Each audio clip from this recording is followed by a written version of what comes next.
अग्निर्मे वाचिश्रितः वाहृदये हृदयम् मयि अहममृते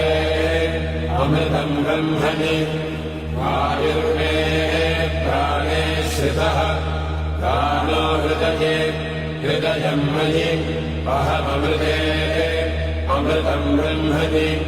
सूर्यो मे चक्षुषि श्रितः चक्षुर्हृदये हृदयम् मयि अहममृते अमृतम् ब्रह्मणि चन्द्रमा मे मनसि श्रितः मनो हृदये हृदयम् मयि अहममृते अमृतम् ब्रह्मणि दिशो मे श्रोत्रे श्रिताः श्रोत्रगुम् हृदये हृदयम् मयि अहममृते अमृतम् ब्रह्मणि आपो मे